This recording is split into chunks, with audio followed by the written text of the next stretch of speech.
नमस्कार, स्वागत है आपका न्यूज़ 24 का खास कार्यक्रम का हाल है। हाल इन दिनों छत्तीसगढ़ के शिक्षकों का काफ़ी खराब चल रहा है। वजह क्या है? युक्तियुक्तकरण। सरकार की नीयत ये थी कि युक्तियुक्तकरण के तहत जो है वो जो एकल शिक्षक स्कूल है वहाँ पर शिक्षकों को बुलाया जाएगा और अब जो है शिक्षा का स्तर जो है काफ़ी सुधार में आएगा। लेकिन आप समझिए, ये शिक्षित हैं तभी ये शिक्षक हैं और यही शिक्षित लोग अब रोड पर हैं। क्यों हैं? क्योंकि अब जो है ये पूरी तरीके से विरोध कर रहे हैं युक्तियुक्तकरण का। क्यों कर रहे हैं इनसे समझेंगे।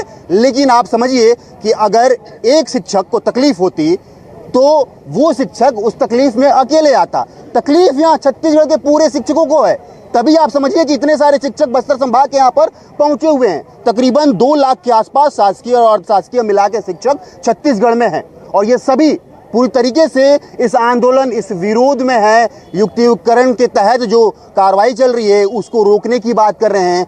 आप समझिए कि सरकार कौन बनाता है? सरकार किससे बनती है? सरकार जनता से बनती है, सरकारी सिस्टम से बनती है, इन शिक्षकों को लेकर बनती है। लेकिन अब जब सरकार ये फैसला कर ली है तो जब ये शिक्षक नाराज हैं, ये शिक्षक मान नहीं रहे हैं, तो आपको सरलीकरण थोड़ा सा कर देना चाहिए था। इतना विरोध क्यों हो रहा है? आखिर आपको भी पता है कि आप क्या कर रहे हैं, किस सिस्टम के तहत। चलिए, नियत तो आपकी अच्छी थी, लेकिन बस्तर में हमेशा से ही शिक्षा को लेकर सवाल उठते रहे। नक्सल इलाके, वहाँ स्कूल नहीं, लेकिन कई दफ़े उस इलाके में भी शिक्षक पहुंचकर स्टूडेंट को जो शिक्षा देने का काम करते हैं उन कठिन परिस्थितियों में। लेकिन बस्तर का अब शिक्षा थोड़ा सा जो है वो गड़बड़ाता नजर आ रहा है। बातचीत की शुरुआत करते हैं, चूंकि आज शिक्षकों का हाल बेहाल है, तो पहले शुरुआत करते हैं। आपका परिचय बताएंगे सबसे पहले। गजेंद्र श्रीवास्तव, प्रदेश महामंत्री, छत्तीसगढ़ प्रदेश तृतीय वर्ग शासकीय कर्मचारी संघ। क्या ये युक्तियुक्तकरण का विरोध क्यों चल रहा है? ये तो सरकार का नियत ये था ना कि शिक्षा का थोड़ा सा सुधार किया जाए। एकल शिक्षक, बस्तर में काफ़ी ऐसे स्कूल थे जो एकल शिक्षक थे, अब वहाँ पर शिक्षक को जो है भेजा जा रहा है। थोड़ा सा बारीकी से सामान्य शब्दों में समझाएंगे ताकि बाकी लोग भी समझ पाएं। चूँकि शिक्षक जो है युक्तियुक्तकरण का किसी भी प्रकार से विरोध नहीं कर रहे हैं। युक्तियुक्तकरण के जो नीतिगत नियम बनाए गए हैं उसका विरोध किया जा रहा है। वर्ष 2008 का जो सेटअप है, जो कि वित्त विभाग से स्वीकृत है, उसी के अनुरूप समस्त शिक्षकों के वेतन भत्ते निर्धारित होते हैं। वही 2008 का सेटअप को यथावत लागू किया जाता तो यह स्थिति निर्मित नहीं होती। जैसा कि काउंसलिंग में माननीय हाई कोर्ट ने यह कहा है कि बिना दावा आपत्ति के काउंसलिंग किया जाना संवैधानिक अधिकार के विरुद्ध है। तो ना दलील, ना अपील, ना वकील, ये पूरा अंग्रेजी हुकूमत के जैसे काउंसलिंग, पूरा पुलिस प्रशासनिक व्यवस्था के तहत काउंसलिंग कराया गया, जिसमें अनेक विसंगति पाई गई। इस प्रकार मेरे हाथ में आदेश है, एक शिक्षक का, जो शिक्षक है हितेश कुमार, उसका काउंसलिंग करके किए हाई स्कूल छोटे कड़मा, फिर थोड़ी देर के बाद उसका निरस्त कर दिए, उसका कर दिए मौली पदर। वजह क्या है? अब वजह ये काउंसलिंग में मतलब इनको अतिशय निर्धारण या स्कूल के पद स्थापना से शिक्षक की कमी की गलती पाई गई उनको स्वयं को। उसके पश्चात फिर निरस्त कर दिए और उसका काउंसलिंग निरस्त करने के बाद तीसरा काउंसलिंग में दिए उसको शासकीय हाई स्कूल किलेपाल, फिर गलती कर दिए कि कुछ गलत हो गया, फिर चौथी काउंसलिंग। क्यों भाई? प्रशासनिक अधिकारी कलेक्टर ही तो कर रहे हैं ना। वो कौन होते हैं? यूपीएससी क्रैक करके आए हुए हैं ना, आईएएस अधिकारी हैं। वो ऐसी गलती कैसे, ऐसे ब्लेंडर कैसे हो सकता है? तो इस प्रकार जो है काउंसलिंग की एक समिति बनी हुई है।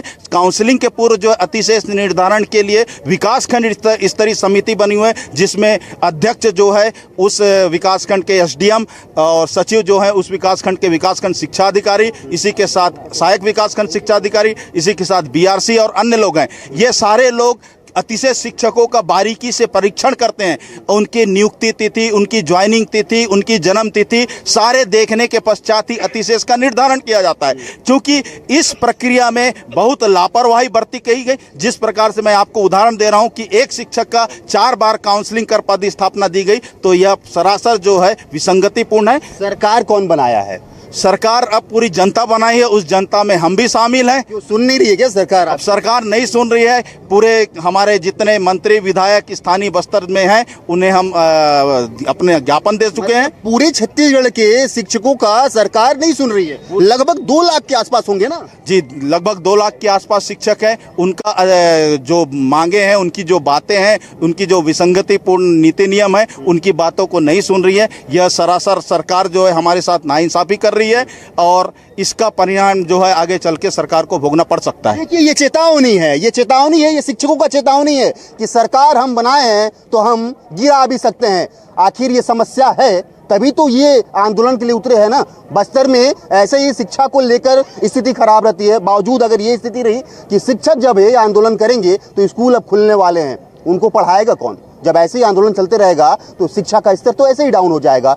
आपने एक बड़ी बात कही थी, मैंने सुन रहा था, मैं अंदर, सरकार के ऊपर भ्रष्टाचार के आरोप लगा दिए, अधिकारियों के ऊपर लगा दिए, जांच करने की आदेश। क्यों ऐसा? आप ये बताइए कि जैसे ही अभी रिक्त पदों की जानकारी जहाँ यहाँ पे शिक्षकों का दिया गया, तभी तो हमारे शिक्षकों को की पोस्टिंग हो रही है।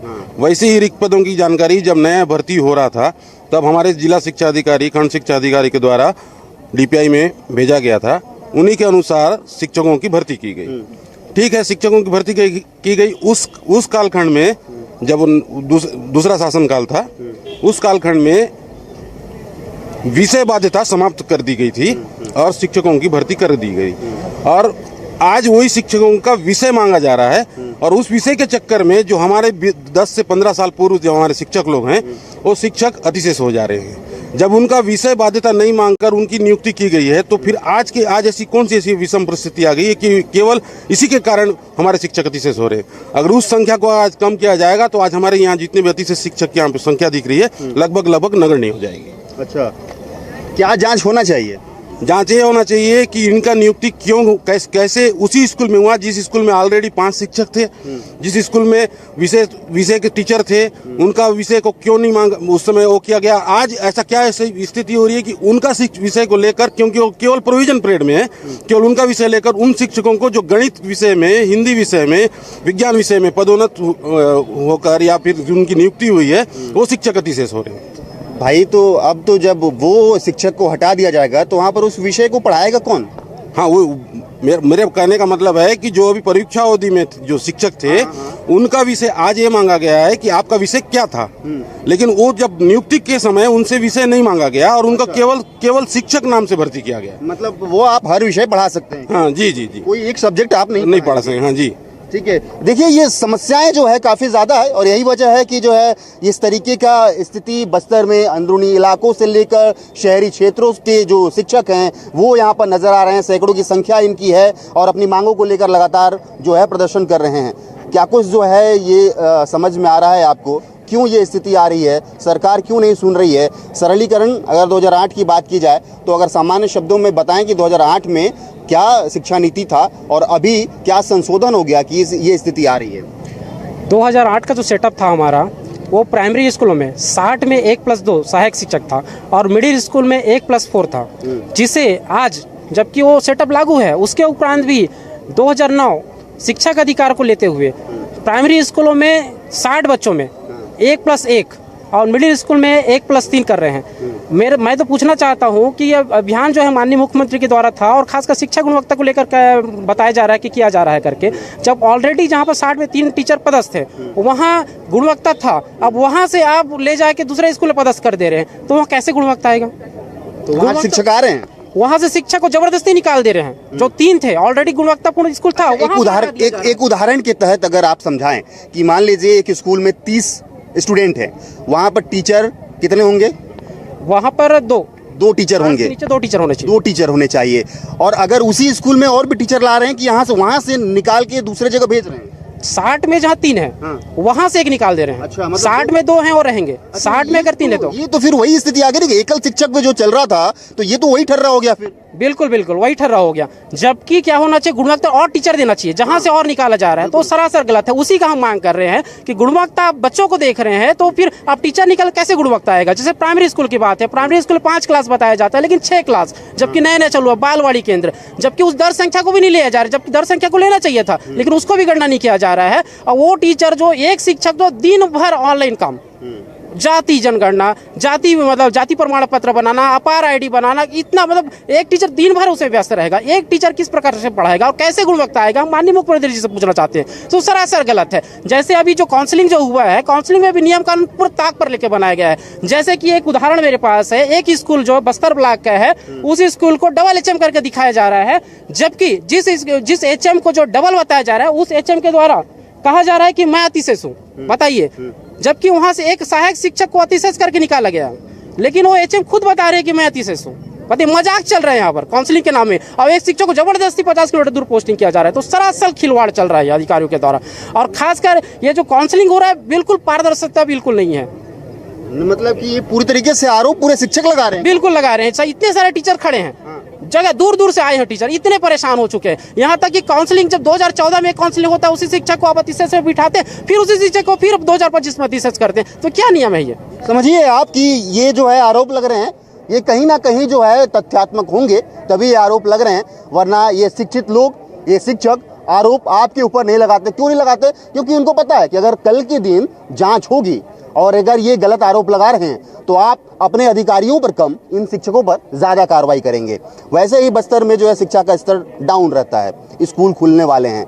अब इस तरीके की स्थिति बच्चों भी तो प्रभावित होंगे ना, बच्चे का शिक्षा भी तो प्रभावित होगा। बिल्कुल सर, बिल्कुल प्रभावित होगा। जब शिक्षक ही मानसिक रूप से स्वस्थ नहीं रहेगा तो वो बच्चों को किस प्रकार से शिक्षा देगा। सर मैं बताना चाहता हूँ कि मैं MLB स्कूल में पदस्थ हूँ, जीव विज्ञान के पद पे पदस्थ हूँ और पहले से वहाँ पर 3 शिक्षक हैं। मेरे साथ 3 शिक्षक हैं। दो जो शिक्षक हैं उनका प्रिंसिपल लिस्ट में नाम है और मुझे अतिशेष कर दिया गया है। अगर वो 2 शिक्षक प्रिंसिपल पद से चले जाते हैं तो वहाँ पर कौन रहेगा।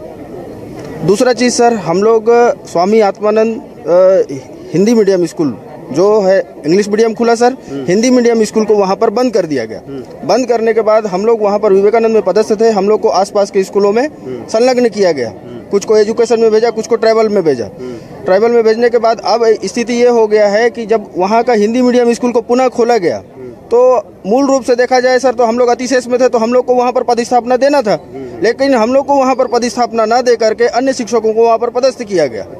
और सर हम लोग DO साहब से इस बारे में कई बार मतलब संघ के माध्यम से आवेदन भी दिए थे कि सर हम लोग वहाँ पर अतिशेष में हैं और हम लोगों को उस स्कूल में जब वो स्कूल पुनः खुल रहा है तो हम लोग को वहाँ पर पदस्थापना दिया जाए, लेकिन हम लोग को पदस्थापना ना दे करके अन्य शिक्षकों को वहाँ पर पदस्थ किया गया सर। और इसी संदर्भ में सर ये हिंदी वाले शिक्षक है, इनको संभाग से बाहर भेज दिया गया। मेरा नाम तो सर अतिशय शिक्षक में न जिला में आया न संभाग में आया, मेरा जो नाम है वो राज्य स्तर पे आएगा बोल के बताया जा रहा है। और मैं जीव विज्ञान ई संवर्ग में मात्र दो शिक्षक, एक महिला शिक्षक थी उनका पोस्टिंग हो गया और एक मैं हूँ। क्या पूरे बस्तर जिला में एक बस्तर का आदिवासी के लिए कोई जगह नहीं है?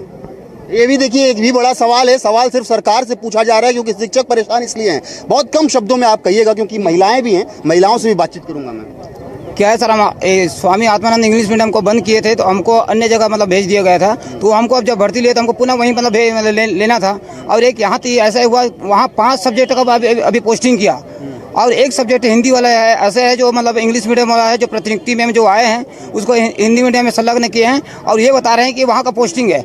मैं वही बोला साहब को, अगर पोस्टिंग है तो उसको ऑर्डर मंगाइए कि संचालक से ऑर्डर हुआ है कि आप लोग अभी पोस्टिंग कर रहे हैं। ये सरासर मतलब गलत कहे हैं और बहुत मतलब गलत जानकारी दी है। वहाँ का प्रिंसिपल गलत जानकारी दिए हैं और DO गलत जानकारी दी है। मैं कमिश्नर को भी दिया ये जानकारी, मैं DO को भी दिया और यहाँ संयुक्त संचालक को भी दिया और कल और CO को दिया, इतने जगह पहुँचा दिया। अगर ऐसे रवैया रहा तो बहुत ही मतलब कि गलत स्थिति जाएगा शिक्षा का स्थिति नीति। मतलब जब समझिए कि आप ना भ्रामक जानकारियां जो है वो यहाँ पर दी जा रही है। महिलाएं हैं, महिलाओं को काफ़ी ज़्यादा परेशानी होती है जब जो है जब अंदरूनी इलाकों में पोस्टिंग हो जाता है।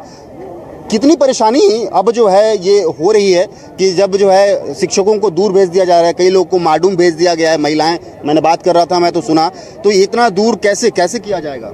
शासन कहती है कि हम महिलाओं को हम प्रेफरेंस देते हैं, है ना, उनको हम 10, 20, 15, 20 किलोमीटर के बाहर नहीं भेजेंगे। लेकिन सर मुझे 100 किलोमीटर दूर भेजा गया है।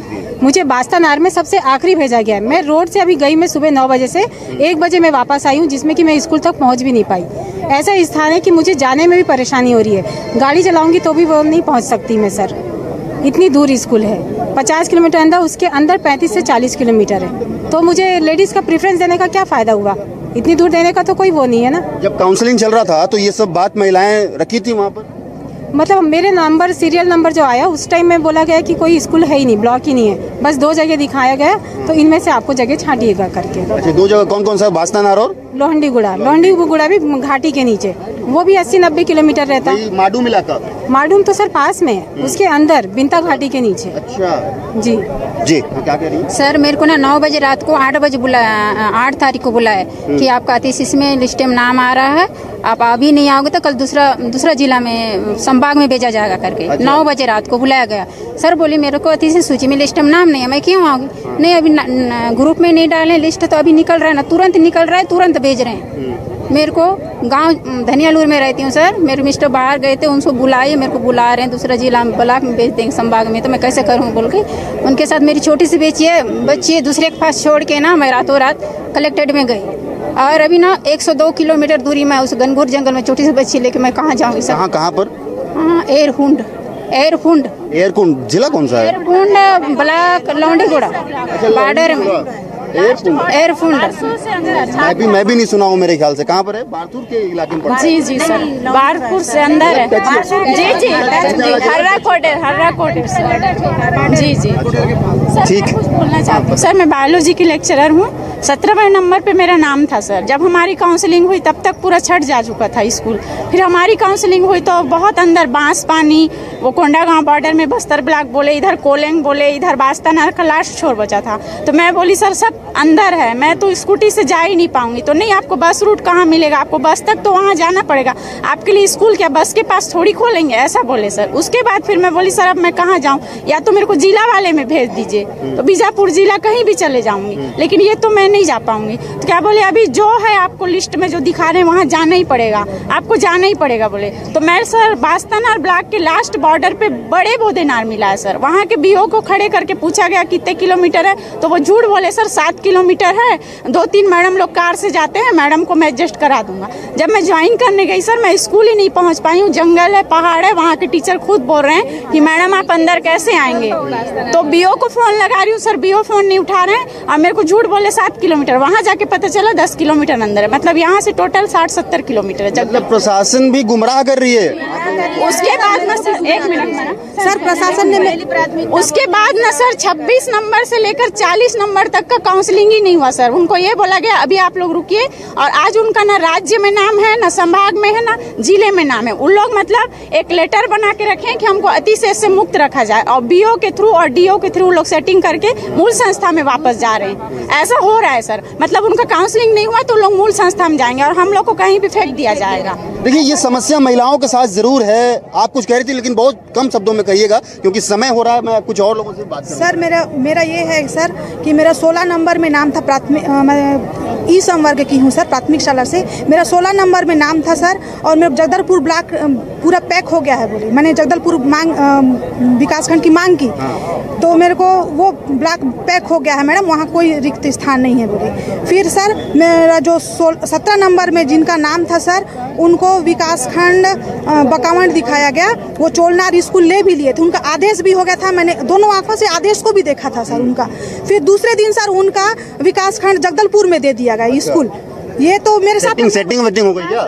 सेटिंग ही हुआ होगा सर। पैसे वैसे बायोलॉजी में सर, क्योंकि मैं माध्यमिक शाला नियानार में हूँ, वहाँ 95 बच्चे हैं, टीचर 1-4 का सेटअप है। फिर भी अब मैं वहाँ ऑलरेडी पोस्टेड हूँ राजनीति में, मेरा संस्कृत है विषय।